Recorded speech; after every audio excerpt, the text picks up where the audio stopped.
안녕하세요. 화학 2 6차 시 수업입니다. 앞 시간 수업, 사실 하루에 진행되는 거긴 하지만 4단원의 내용이 좀 많아서 지금 4단원, 5단원은 조금 짧게 진행하려고 계획하고 있어요. 이 단원은 고체를 어떻게 분류할 수 있을까에 관한 내용입니다. 교과서 49페이지를 펴세요. 자, 여기 보면 화학 결합에 따른 고체의 분류라고 해서 석영, 유리 이런 것들의 그림이 나와 있어요. 우리가 보는 대부분의 물질은 사실 고체로 존재하는 게 좀 많은 편이에요. 그리고 기체는 눈에 또 명확히 보이지 않아서 기체로 존재하는 물질을 우리가 쉽게 인지하기는 좀 어렵죠. 네, 고체를 구성하는 원자나 이온, 분자 이런 애들은 그렇게 막 움직임이 있거나 그런 것을 보기가 좀 어려워요. 이것도 여러 가지 형태로 우리가 이 내부의 이제 구조를 가지고 구별을 하는데 크게 두 가지로 설명할 수 있어요.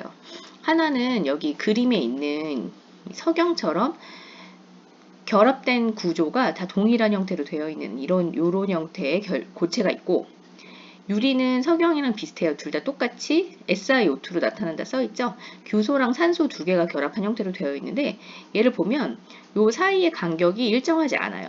여기 안에 얘는 좀 이 사이에 공간이 더 넓고 요 부분도 좁기도 하고, 근데 그게 규칙적으로 이렇게 또 그렇게 넓고 좁고가 배열된 것도 아니고 이 정도가 더 좁은 공간을 가진 것들도 있고 좀 규칙적이지 않은 배열을 가진 애들도 있어요.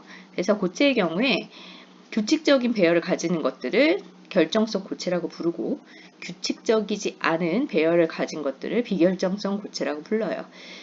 유리는 우리 일상에 굉장히 많이 쓰는 고체 물질인데 여러분 요즘엔 사실 보기는 어려운데 아주 오래된 집, 옛날 시골 할머니 집 이런 데라든지 아니면 아주 오래된 성당, 외국 성당의 스테인드 글라스 이런 것들을 보면 분명히 처음에는 유리의 두께가 똑같았을 테지만 아주 오랜 시간이 지났더니 밑에 유리 쪽이, 유리 아래쪽이 좀 더 두꺼운 두께를 가지는 이런 경우들이 있어요. 요즘에는 사실 시골집, 그래서 엄청 낡은 집을 가야 되는 그런 일들은 별로 없지만 옛날 선생님 어렸을 때 시골 할머니네 가면 거울을 얼굴 보면 좀 이렇게 제대로 보이지 않는 경우들이 있는 거예요. 거울이 약간 밑에가 약간 이렇게 두껍게 되어 있는, 유리가 약간 흘러내려서 그렇게 되는데 이거는 유리의 내부의 구조의 요 결합의 문제인 거예요. 여기는 좀 더 강한 부분과 약한 부분이 혼재되어 있어요. 이 석영 같은 경우에는 모두 규칙적이죠. 그래서 똑같은 결합의 크기를 가지는 형태로 구성이 되어 있고 그렇지 않은 애들도 있다. 결정성 고체와 비결정성 고체의 대표적인 차이라고 볼 수 있어요. 여기 문제에서 이러저러 하다 규소와 산소의 배열을 바탕으로 녹는 점이 일정한 석영과 녹는 점이 일정하지 않은 유리에 대해서 이야기해보자 이렇게 되어 있는데, 석영에 있는 입자들은 규칙적인 배열이니까 모든 부분이 다 동일한 힘을 가지고 결합되어 있어서 같은 온도, 동일한 온도에서 똑같은 에너지로 다 상태 변화를 일으킬 수가 있는데, 유리는 어디는 좀 더 강하고 어디는 좀 더 약하기 때문에 배열이 불규칙한 이유 때문에 녹는 점이 일정하지 않다. 그래서 우리가 이런 석영이나 구리같이 규칙적 배열을 가지고 있는 애 결정성 고체, 규칙적이지 않은 애들을 비결정성 고체라고 한다. 비결정성 고체는 이렇게 뭔가 정리하기 좀 어렵기 때문에 이 부분에만 살짝 나오고 뒤에서 나오게 되는 내용은 다 결정성 고체에 대한 내용이에요. 결정성 고체는 우리가 결정이라는 이름으로 그냥 결정, 무슨 결정 이렇게 이야기할 거예요. 그래서 결정성 고체, 비결정성 고체 중에 우리는 앞으로 결정에 대해서 배울 거고, 이 결정은 우리 화학원에서 화학결합 배웠죠? 어떤 화학결합에 따라서 만들어진 결정이냐에 따라서 금속결정, 이온결정, 공유결정, 분자결정이라는 것으로 구별할 수 있고 그렇다. 이런 내용들을 배우게 될 거예요. 저희 물음표를 잠깐 볼게요. 결정성 고체와 비결정성 고체를 구분하는 기준은 얼마나 규칙적으로 배열되어 있는가이다 라는 걸 봐두고, 위에서 녹는 점이 일정하다 아니다라고 나와 있는데 그걸 그래프로도 나타내기도 해요. 선생님이 그래프 찾다가 못 찾아서 그냥 간단하게 그렸는데, 결정성 고체는 고체의 온도가 쭉 이제 실험을 하게 되면 에너지를 똑같은 열을 주고 있다고 가정했을 때 고체의 경우 온도가 쭉 올라가다가 녹는 점 온도에서 이제 상태 변할 때 온도가 변하지 않죠? 그리고 다시 다 상태가 변하면 그 다음에 액체가 되는 이런 그래프를 가지는데, 비결정성 고체는 온도가 똑같이 올라가다가 상태 변화가 일어나도 계속 이 온도가 올라가는 경우를 볼 수 있어요. 왜 그러냐면 약한 부분부터 상태 변화가 시작이 될 거기 때문에 온도가 낮은 데서부터 어떤 온도에서 상태 변화가 시작되지만 좀 강한 결합 부분, 결합이 규칙적이지 않으니까 좀 더 강한 부분은 어쨌든 좀 더 많은 에너지가 상태 변화를 위해서 필요하게 되기 때문에 기울기는 달라지는데 온도는 또 좀 올라가더라. 그래서 이 비결정성 고체의 경우에 녹는 점을 구간으로 표현할 수밖에 없다. 그래프의 차이 정도 한번 봐주면 좋을 것 같아요. 자, 넘어갑시다.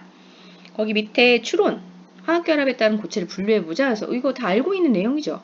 소금, 1번에서 소금, 철, 다이아몬드, 소금, 철, 다이아몬드만 물어봤으니까 어떤 결합으로 형성되는지 생각해보면 소금은 이온결합. 여기 그림에도 보면 알 수 있죠. 철은 금속결합, 금속 양이온과 자유전자로 이루어져 있고 다이아몬드는 다 공유결합, 탄소로만 이루어져 있기 때문에 비금속으로 이루어진 공유결합이라고 볼 수 있어요. 자, 얼음을 묻지 않은 이유는 이 밑에 3번 때문이고, 자, 2번 먼저 봅시다. 정전기적 인력으로 결정이 이루어진 애들은 이온결합과 금속결합 이 두 개예요. 얘 플러스 마이너스 간의 정전기적 인력, 얘는 금속 양이온과 자유전자 사이의 정전기적 인력으로 결합이 형성되는 결정이다. 얼음이랑 다이아몬드는 약간 좀 차이가 있어요. 우리 선생님이 여기 1번에서 이 세 가지만 딱 얘기했으니까 이상하다고 생각할 텐데 얼음은 무슨 결합 물질이에요? 분명히 얼음을 구성하는 기본은 물이니까 분자 하나는 공유결합을 통해서 형성되어 있죠. 그런데 앞에서 배웠지만 얼음이 만들어지려면 물분자와 물분자 사이에 무슨 결합이 존재해야 되죠? 수소결합으로 이 얼음이 형성되는 거예요. 반면에 다이아몬드는 다 똑같이 탄소로만 이루어져 있고 여기 있는 모든 결합이 다 동일해요. 모든 결합이 다 공유결합으로만 이루어져 있어요. 그래서 얼음하고 다이아몬드는 기본으로 공유결합이 영향을 미치는 것 같이 보이긴 하지만 얼음은 분자를 형성할 때만 공유결합이 영향을 미치고 얼음이 만들어지는 결정을 형성할 때는 물분자 사이에 수소결합이 영향을 미치는 이게 수소결합 때문에 사실 결정이 되는 거고 다이아몬드 같은 애들은 전체가 다 공유결합으로 형성된 그런 결정이다. 그래서 여기 얼음은 분자 사이에는 수소결합으로 다이아몬드는 모든 원자가 다 공유결합으로 형성되어 있는 결정이다. 이 두 개가 다른 종류다라는 걸 좀 알아둬야 될 거예요. 자, 한 장 넘어가 봅시다. 50페이지에 지금 가나는 뭐 알고 있는 거 화학원에서도 배웠던 가는 금속 양이온과 자유전자 간의 결합으로 이루어지는 금속 결합인데 얘는 힘을 가하면 배열이 흐트러질 수도 있지만 약간 문제가 생겼을 때 누가 움직여요? 자유전자가 다 움직이면서 균형을 맞춰줘서 이 사이가 전혀 끊어지지 않아요. 대신 모양은 변하겠죠? 그래서 금속 결합은 힘을 가하면 모양은 변형되지만 부서지지 않는 성질을 가진다. 그러나 이런 이온 결합 물질은 힘을 가하면 얘를 내가 망치로 땅 치면 배열이 흐트러지는데 원래 다 다른 전기를 띠는 애들이 나란히 있다가 갑자기 같은 전기를 띠는 애들이 만나게 되면 이 사이에 반발력이 작용하게 돼서 결합이 끊어지게 되는 우리가 부스러지는 성질을 가진다. 외력에 의해 부서진다. 이렇게 말하죠. 이런 것들 기억해두면 돼요. 소금 뭐 이거는 뭐 해봐도 그만 안 해봐도 그만인데 왕소금 같은 거를 숟가락으로 누른다고 생각해봐요. 그냥 왕소금을 숟가락으로 꽉 눌러. 그러면 소금이 얇은 소금이 될까요? 그렇지 않죠? 소금 알갱이가 부스러지게 돼서 입자가 더 고와질 거예요. 그러나 우리 알루미늄 호일이나 이런 거 만드는 것처럼 금속은 계속 때리게 되면 부스러져서 막 조각조각 나는 게 아니라 얇게 펴거나 가늘게 뽑을 수 있는 이런 성질을 가지고 있다. 결정의 두 가지 차이. 이 두 가지를 비교해 두고 자 밑에 나와 있는 선생님 교과서 여기 따다 붙였는데 줄줄줄 설명이 나와 있어요. 사실 다 알고 있죠? 금속 결정, 이온 결정은 금속 결합과 이온 결합으로 형성되어 있기 때문에 그 성질을 그대로 가지고 있어요. 금속 결정은 금속 양이온과 자유전자가 결합하고 있는 애고 대부분의 금속들이 여기에 속해요. 열도 잘 통하고 전기를 잘 통하는 열전도성, 전기전도성이 아주 좋은 또 펴지는 전성과 늘려지는 연성을 가지고 있는 그런 성질이 있다. 이온 결합은 이온 결정은 이온 결합으로 형성되어 있는데 양이온과 음이온 보통 금속이 양이온이 되고 비금속이 음이온이 되니까 보통 우리가 금속과 비금속의 결합이라고도 이야기해요. 그래서 정전기적 인력으로 결합하게 되는데 그 결합이 꽤 강한 편이기 때문에 녹는 점이 높고 단단해요. 하지만 외력을 가하면 쉽게 부서지죠. 전기 전도성이 고체 상태에서는 없지만 이 이온이 움직일 수 있는 상황이 되면 전자를 운반시켜 줄 수 있기 때문에 액체나 수용액 상태에서는 전기가 통한다. 이온 결정에 뭐 이런 이온 결합 물질들이 포함된다라는 게 있고, 이 두 가지를 좀 구별해서 기억해 둬야 돼요. 공유 결정은 다 공유 결합으로만 형성된 결정이에요. 분자 결정하고 매우 다르고, 공유 결합이지만 얘는 분자라는 개념이 없어요. 앞에 다이아몬드 그림 기억나죠? 다 탄소로만 이루어져 있는데 전체가 다 공유 결합으로만 이루어져 있어서, 공유 결합은 어쨌든 내부 결합이기 때문에 꽤 강해요. 그러다 보니 공유 결정은 구조도 튼튼하고 결합이 잘 안 깨지면서 상태 변화하는 것도 쉽지 않아서 녹는 점 같은 게 매우 높고, 사실 보통은 전기를 잘 안 통하는데 이 공유 결정 중에 독특하게 전기를 통하는 애들이 있어요. 흑연 같은 애들이 전기를 통하는 독특한 성질을 가져요.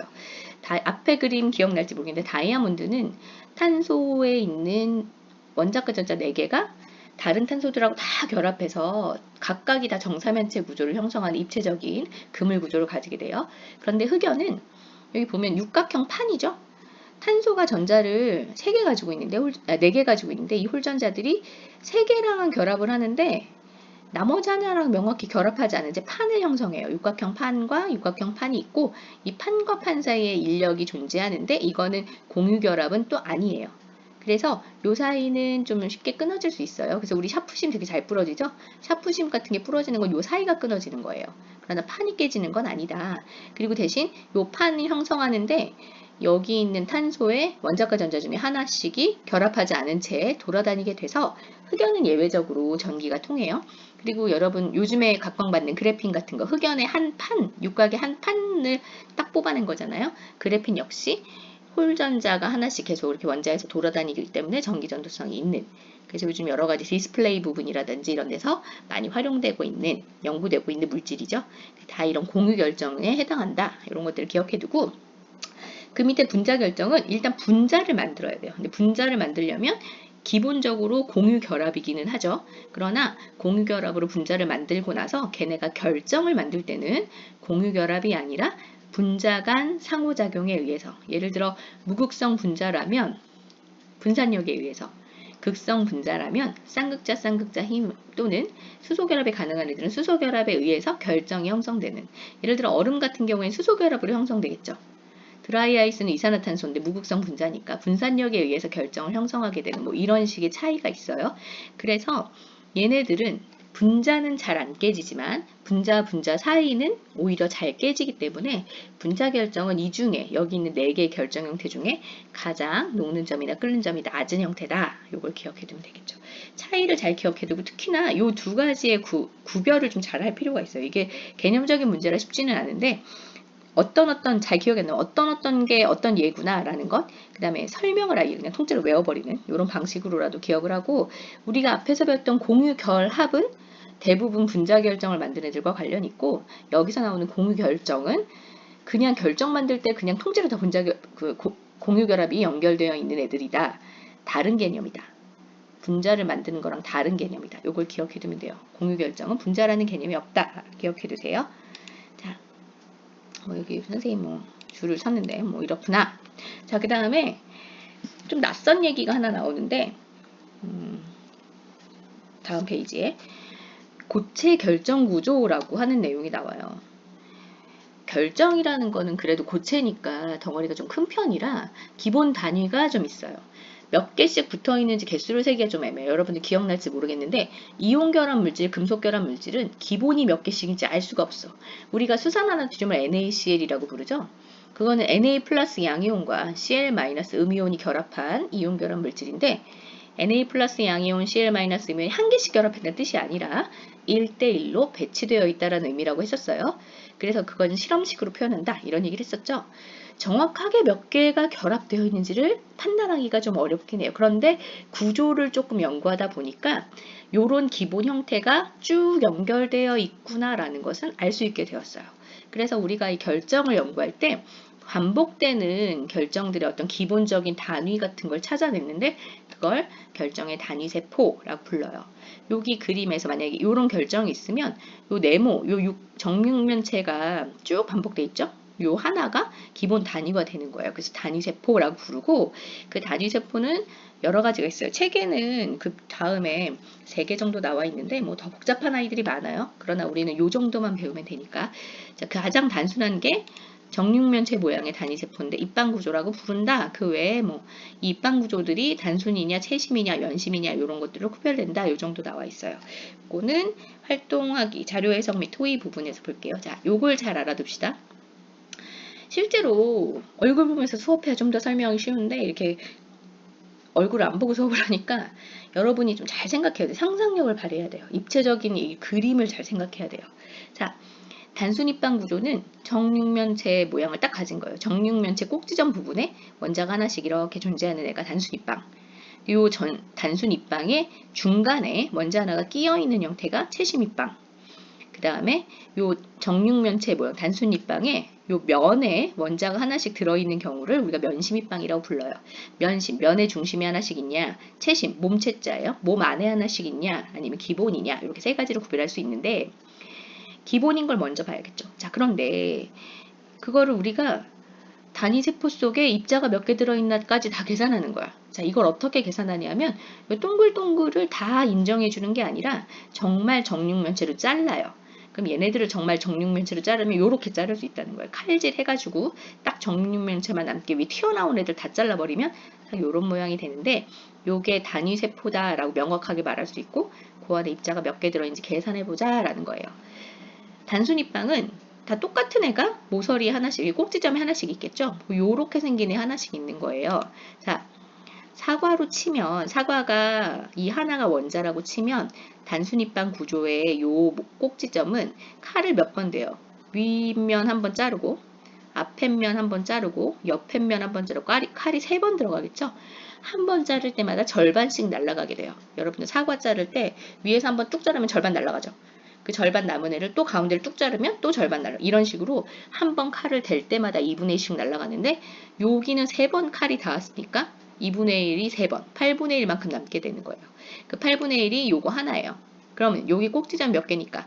8개니까 실제로 내가 이렇게 잘라서 정육면체만 남기면 8분의 1짜리 8개만 딱 들어있는, 그리고 전체적으로 보면 원자가 몇 개 들어있는 속이에요. 입자가 하나 들어있는 꼴이 된다. 이렇게 알아둬야 된다는 거야. 채심 입방은 칼질 다 해놓고 이렇게 딱 놨더니 여기 중간에 보여요? 칼이 하나도 안 닿은 애가 이 중간에 하나 있어요. 이 중간에 칼 하나도 안 닿은 애는 결국 하나 온전히 다 들어있는 거죠. 왜 하나 온전히 다 들어있네? 그러면 얘는 8분의 1짜리 8개 안에 하나 온전히 다 들어있는 애가 있으니까 선생님이 이걸 안 닫아 붙인 것 같네. 잠깐만요. 어쨌든 그렇게 된다. 그 다음에 이 2분의 1짜리는 칼이 한 번 닿은 건데 그건 이 면심과 관련 있겠죠. 요 면에 붙어 있는 애는 면 위를 한번 자르는 걸로 끝나니까 그런 애들은 여기나 여기 요 면 중간에 있는 애들은 칼이 한 번만 닿아서 2분의 1짜리예요. 요것들을 기억해 주세요. 어디가 몇 분의 1인지 요거를 기억해 두고, 자, 1번에 가나의 결정구조 단위세피를 관찰하라고 했어요. 가는 단순 입방, 나는 채심 입방이고, 가는 그냥 진짜 꼭지점에만 하나씩, 나는 중간에도 하나 들어있다. 이걸 기억해두면 되겠죠. 그 다음에 나다의 결정구조 단위세포를 관찰하고 차이를 비교해보자. 나다. 다는 단순 입방에 면에 하나씩 입자가 추가. 그쵸? 나는 아까 얘기했지만 단순 입방에 중심에 하나의 입자가 추가되어 있다. 요거 차이 알아두면 되고. 자, 3번에 이제 요거 구하는 거. 나와 다의 단위 세포 속 입자수를 써보면 얘는 8분의 1짜리가 8개, 그 다음에 가운데 하나 이렇게 톡 들어있는 애. 얘는 8분의 1짜리 8개에 2분의 1짜리가 면마다 하나 있죠? 2분의 1짜리가 6개 들어있는. 그래서 나는 8분의 1짜리 8개에 가운데 있는 채심 하나 해서 총 입자수가 2개. 다는 8분의 1짜리 8개에 면에 있는 2분의 1짜리 면 6면이니까 면 6개. 그래서 단위세포 속 입자가 4개 들어있다. 이렇게 우리가 따져볼 수 있다. 알아두고 요 페이지 요 내용을 잘 봐두세요. 자, 뒤에 그냥 설명 간단히 나왔어요. 그래서 지금 책에서 단순 입방, 채심 입방, 면심 입방 나와 있고, 뭐 옛날 교육과정에서는 뭐 육방 밀집형 뭐 이런 것 말고 또 뭐 이상한 애들이 많이 나오는데 교과서의 내용에 교육과정에서 다 빠졌으니까 더 볼 필요는 없어요. 최소한 요 3가지에 대해서는 잘 기억해 둡시다. 자, 그러면 확인하기 한번 볼까요? 금속 나트륨의 단위. 자, 여기 보니까 금속 나트륨은 어디에 해당하죠? 채심 입방에 해당하죠. 채심 입방은 어떻게 생긴 거였죠? 정육면체의 그 단위 세포의 가운데 하나가 더 들어있는 애였어요. 그러면 그 단위 세포 안에 나트륨 원자 몇 개 있냐면 꼭지점이 8분의 1짜리 8개와 중심이 1개니까 총 2개다. 이렇게 말할 수 있겠죠. 자, 이 시간은 좀 짧게 끝났죠. 선생님이 아까는 40분 넘은 걸 찍었으니까 고생이 많았어요. 선생님 혼자 막 폭주하고 있어요. 진도를 빨리 끝내고 싶어서. 근데 사실 빨리 나가는 감이 좀 있긴 하지만 여러분 충분히 이해할 수 있을 거라고 생각하고요. 혹시 하다가 질문거리가 생기면 뭐 여기저기 뭐 과목 그 수업 게시물에 댓글을 달아도 되고, 선생님이 아마 그 스트림 부분에다가 이메일 놨죠? 이메일을 보내도 선생님이 해결해 줄 수 있는 것들은 그때그때 확인한 대로 해결해 줄게요. 그러면 고생 많았습니다. 오늘은 여기까지 할게요. 다음 주에 만나요.